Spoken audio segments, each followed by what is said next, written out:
climate change. Senator Canavan. Thank you, Madam President. My question— Order. Senator Canavan, I'm sorry. Please resume your seat. Order on my right.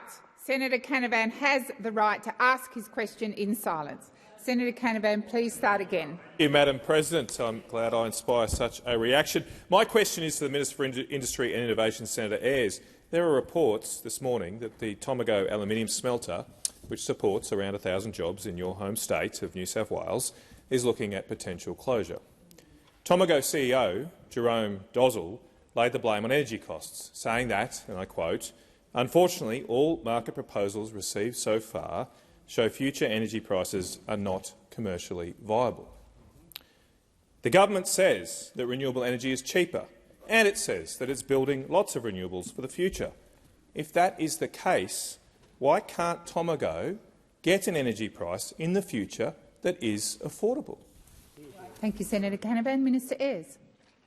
Well, I can confirm that this morning management at the Tomago facility began a process of consulting with around 1,400 workers at that facility about the potential of that facility closing in 2028.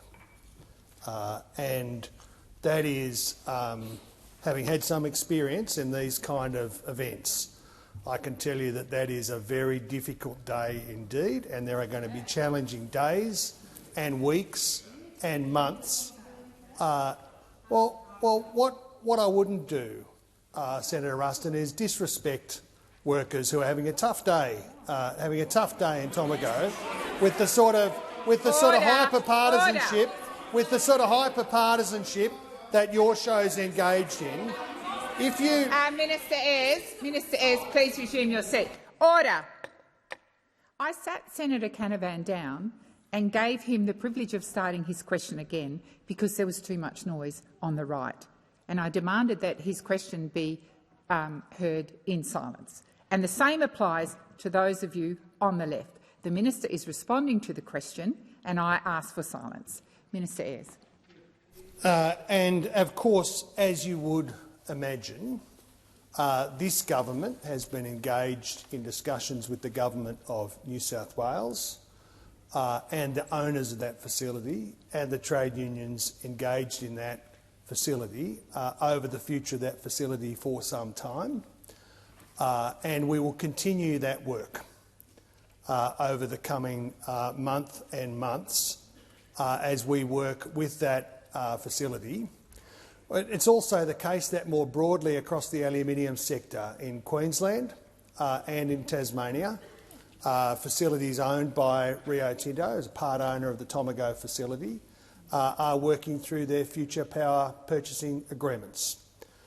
In Queensland, the Gladstone facility has been successfully engaged in investment and underwriting solar and wind projects in Queensland, and I'm grateful for the assistance of the Government of Queensland in supporting that work.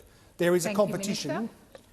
Senator Canavan, first supplementary. Thank you very much, Madam President. Minister, last week the CEO of James Strong, who are a metals manufacturing business in Taree, also in your home state, said that the annual power price for our factory has almost doubled in 4 years. We are decommissioning our baseload power of coal and gas. We are going to renewables, and the cost is spiking. That's what he said. He's a business owner. He's on the front lines.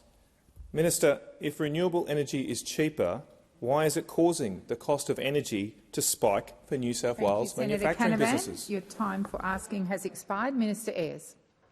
Well, Senator Canavan, you moved off the situation in Tomago pretty quickly. You moved off it pretty quickly because the facts at that facility don't support your argument. They don't support your argument. And you would have thought that you'd give it a few minutes, for workers to adjust to this thing, like returning like a sort of koala to his favourite tree. Senator Canavan, you don't need to call out. I do notice you're standing, and I will come to you, Senator Canavan. Thank you.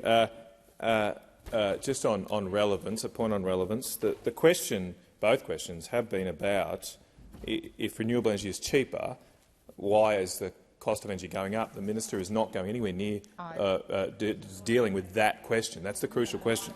Thank you, Senator Canavan. Senator McKenzie, come to order. I'll draw the minister back to your first supplementary. Minister Ayres. Thank you. And on that question, that part of the question that you refer to, well, Rio and the owners have been very clear, in their public statements that there is neither coal-fired nor renewable electricity that they are seeking in the market at the moment. That has been their statement. There is a competition for green energy in the future from these companies. That is what is. The time for answering has expired. Senator Canavan, second supplementary. Thank you, Madam President. Minister, if you can't guarantee lower energy prices for Australian factories, how are we going to help deliver the critical minerals and rare earths to secure industrial supply chains in the free world? Thank you, Senator Canavan. Minister Ayres. Well, the evidence is very clear. It's very clear. There are two trajectories. If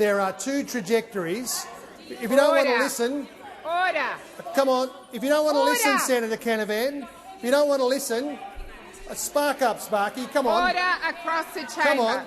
Minister Honestly. Ayres, order across the chamber. Order. Order across the chamber. Minister Ayres, please continue. It's impossible to engage seriously with this kind of behaviour and this kind of hyper-partisanship and this kind of imported ideology. It's impossible to engage with it. The truth is there are two trajectories. There is an orderly process of modernising our electricity system, and that requires work and it requires policy consistency and policy certainty. There's a disorderly approach authored by your colleague Angus Taylor, Mr Taylor, that banked on industry being forced offshore. Your nuclear plan banked on forcing industry offshore. Senator Hodgins-May.